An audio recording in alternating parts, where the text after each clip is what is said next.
February 8, 1942, Jakarta Airfield, Java.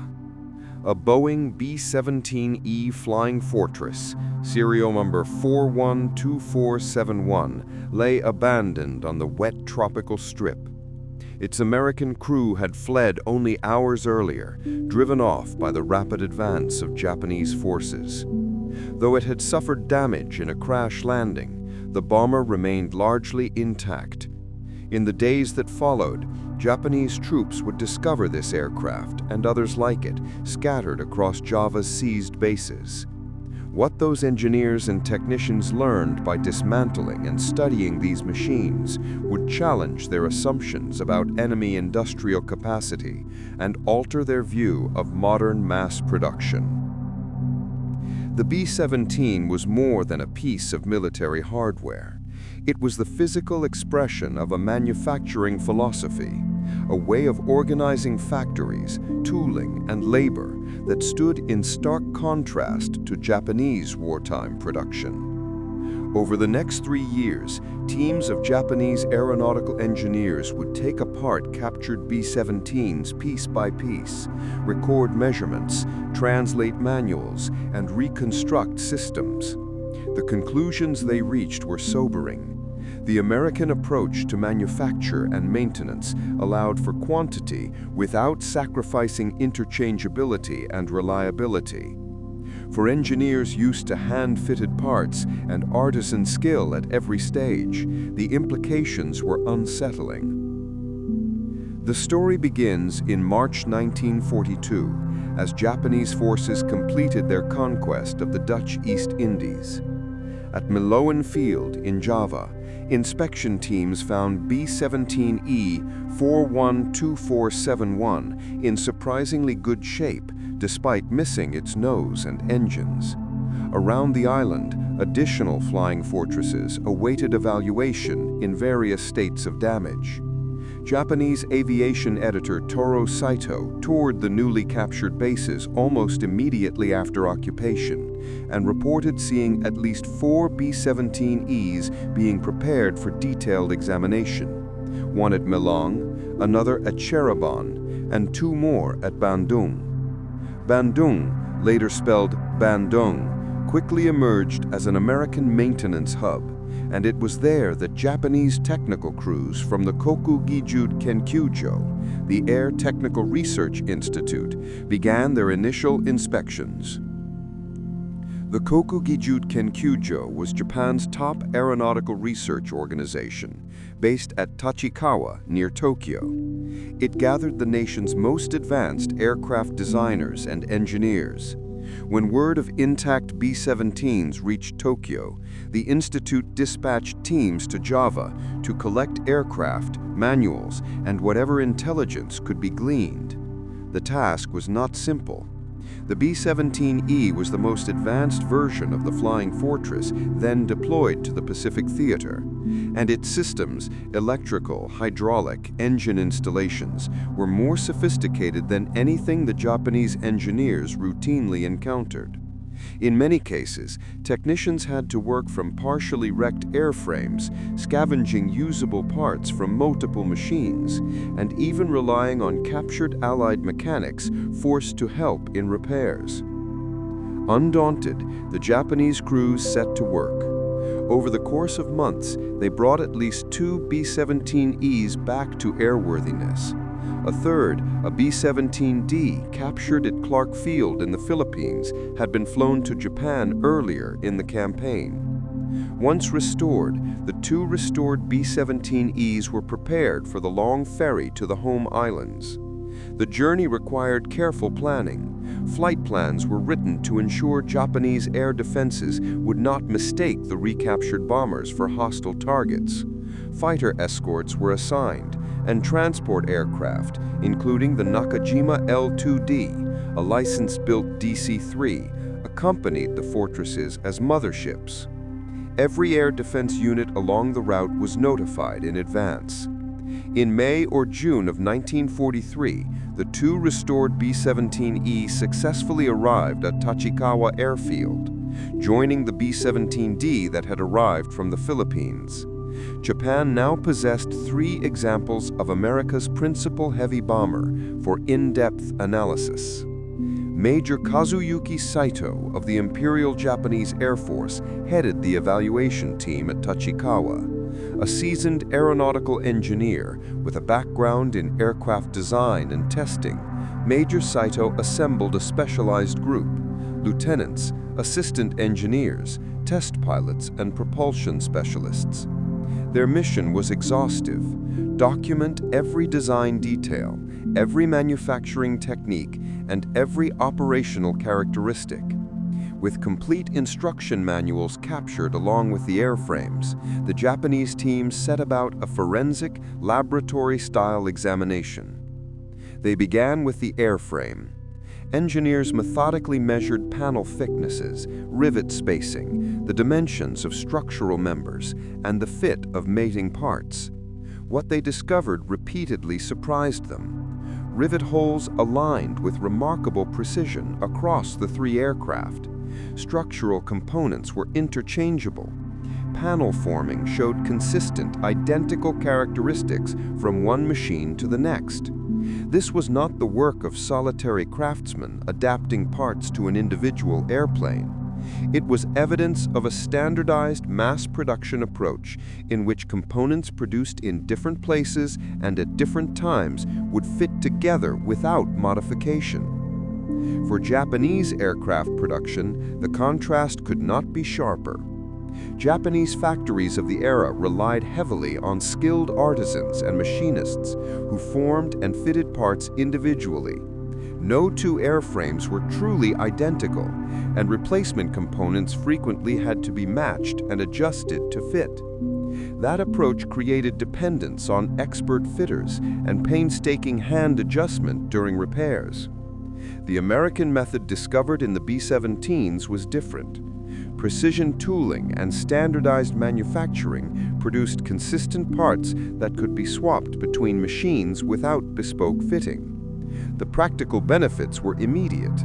Repairs could be quicker, field maintenance simpler, and production scaled by adding more stations rather than waiting for more highly skilled individuals to be trained over years. Engine disassembly provided even more striking evidence. The Wright R-1820 Cyclone radial engines that powered B-17s were complex assemblies of hundreds of machined components. Japanese engineers took engines apart, measured tolerances, and compared parts from different examples. They found uniformity to fractions of a thousandth of an inch. Crankshafts, connecting rods, pistons, cylinder barrels, all consistent in dimension from engine to engine. Maintenance manuals reinforced what the measurements showed. American mechanics expected to replace major engine assemblies in the field without hand fitting. A cylinder from one engine should install and run in another without adjustment. Crankshafts were built to common standards. The Japanese counterpart, by contrast, often require hand fitting, adjustments, and the skill of experienced engine builders. Beyond the engine, hydraulic and electrical systems reflected the same philosophy. Hydraulic actuators, valves, and couplings used standardized fittings so any line or component could be replaced with minimal fuss. The B-17's oxygen regulators, critical for high-altitude crew survival, bore manufacturer markings indicating they had been produced by suppliers rooted in the automotive industry, firms with little prior aircraft experience. That the airplane could incorporate reliably functioning components from such non-specialist firms underscored both the depth of American industrial capability and the transferability of precision manufacturing techniques. Even the bomb release mechanisms and defensive armament spoke to a design ethos built around simplicity and maintainability. The B-17's bomb shackles were self-adjusting devices that required little or no calibration by specialized technicians. Japanese designs tended to demand more careful armament adjustment by trained specialists. The B-17's defensive battery, a network of Browning .50 caliber machine guns providing overlapping fields of fire, impressed Japanese fighter pilots who flew intercept practice runs against the captured fortresses.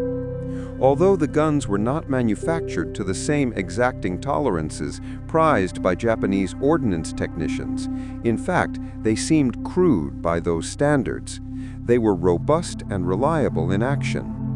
Here again, the American approach favored functional resilience, weapons that would keep firing in less than ideal conditions and could be maintained by competent armorers with basic tools. By the autumn of 1943, all three captured B-17s were flying regularly from Fusa airfield near Tachikawa.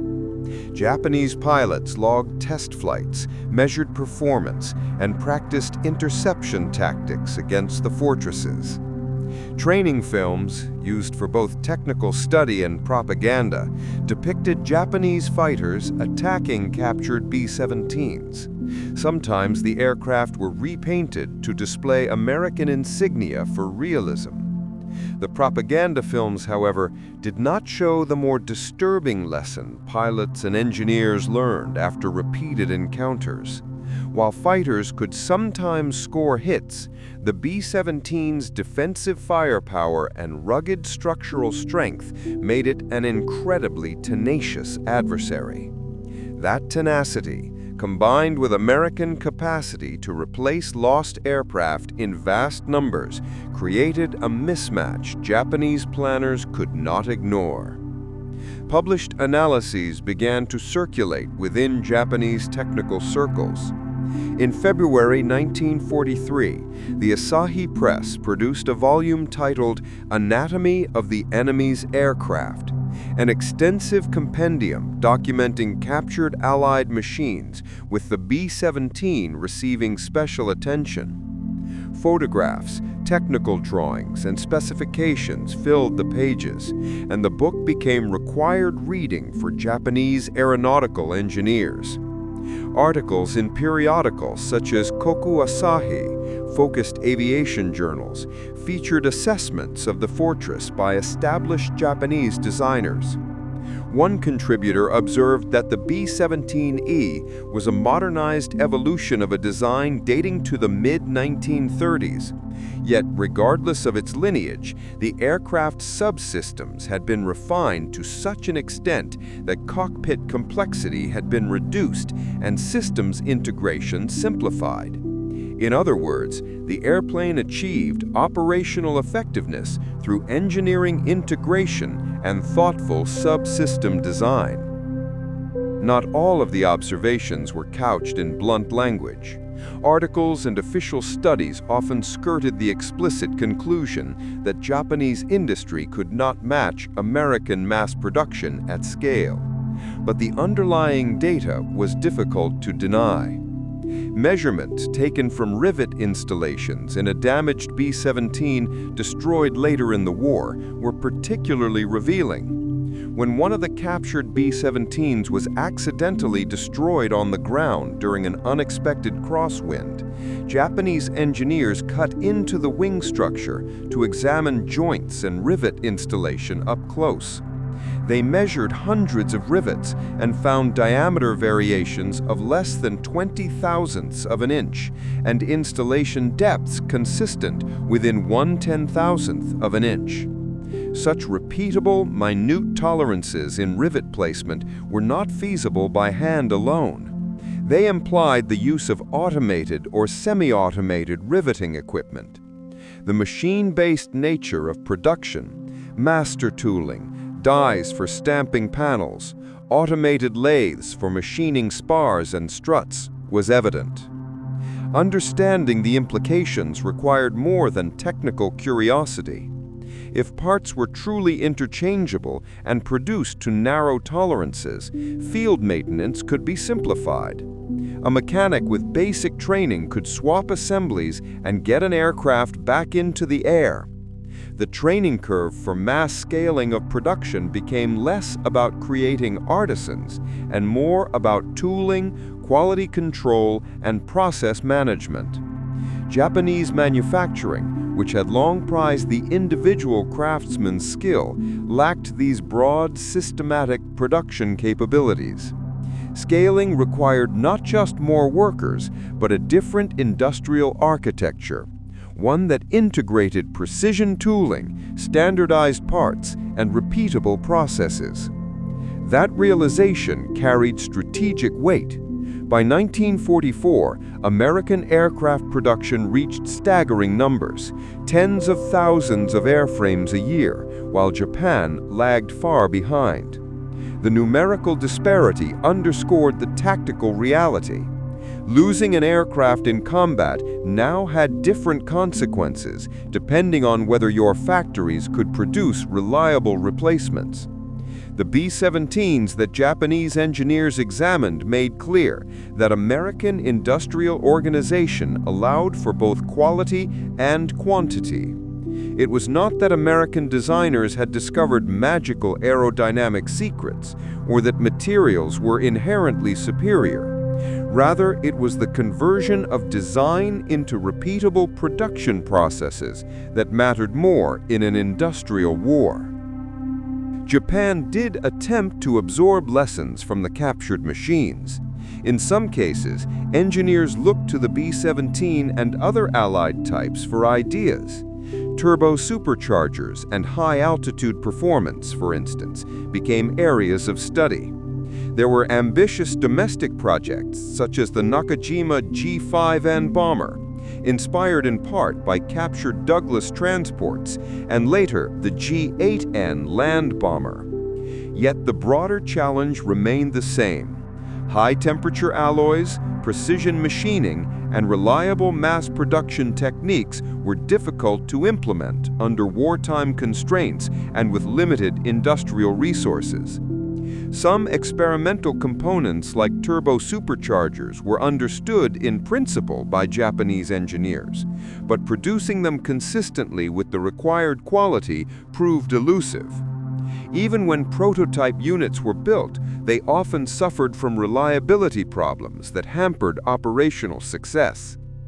The damaged, captured B-17s themselves did not survive the war. Many of the airframes studied at Tachikawa were destroyed, either by Allied bombing raids or by Japanese authorities as the conflict intensified. Aerial reconnaissance photographs taken over Tachikawa in May 1945 puzzled Allied analysts who mistook the visible aircraft for an indigenous heavy plane. In reality, the images showed one of the captured fortresses still under study. The irony was stark.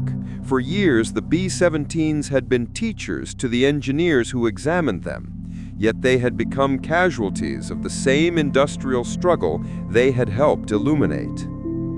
After Japan's surrender in August 1945, surveys by American engineers confirmed the impressions formed years earlier. Teams of the United States Strategic Bombing Survey toured Japanese factories and observed production methods firsthand. What they found matched the wartime Japanese engineers' conclusions. Japanese aircraft production centralized skilled manual labor and often relied on hand-formed panels and individual fitting, where American factories used dies, stamping presses, automated riveters, and precision machine tools. The survey concluded that Japanese manufacturing had been scaled to produce hundreds of aircraft, while American industry had been organized to produce hundreds of thousands. The structural difference in industrial organization, tooling, quality control, and systems of interchangeability was not matched by determination alone. In the decades that followed the war, Japan's industrial landscape changed dramatically. Engineers who had examined Allied aircraft during the conflict brought those lessons into the post-war recovery.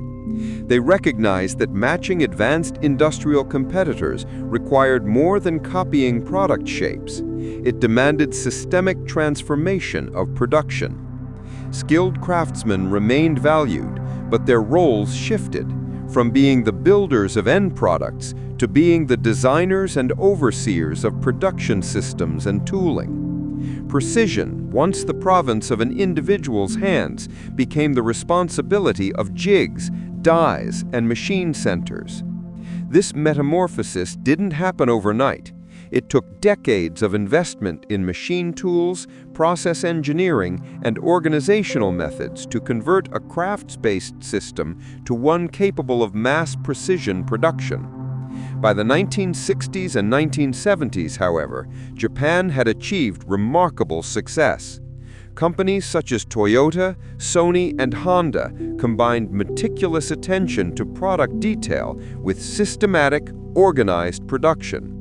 They pioneered and refined techniques, not simply duplicating American mass production, but adapting and improving upon those concepts in ways that suited Japanese industry. Toyota's later emphasis on waste reduction, quality at the source, and continuous improvement synthesized ideas of standardization with an ethic of process refinement. In the end, the captured B-17s had taught a lesson that reached far beyond military hardware. Those aircraft demonstrated that industrial competition was determined as much by systems as by individual designs. The capacity to produce complex machines rapidly, affordably, and with consistent interchangeability could decide the outcome of prolonged industrial contests. For Japanese engineers who had measured rivets and traced manufacturing methods in 1943 and 1944, the lesson was painful but clarifying. Craftsmanship alone could not match the advantage offered by a thoroughly organized production system. The Boeing B-17 Flying Fortress dropped hundreds of thousands of tons of ordnance during World War II and earned a reputation as one of the war's most effective heavy bombers. Yet perhaps its most consequential legacy was pedagogical. The captured fortresses taught enemy engineers about the deeper mechanics of modern industry. Through measurement, translation, and painstaking reconstruction, Japanese engineers learned that success relied not only on what was built, but on how it was made. Those lessons, studied in hangars and workshops, detailed in documents and technical journals, became part of the foundation upon which Japan rebuilt and reinvented its peacetime economy.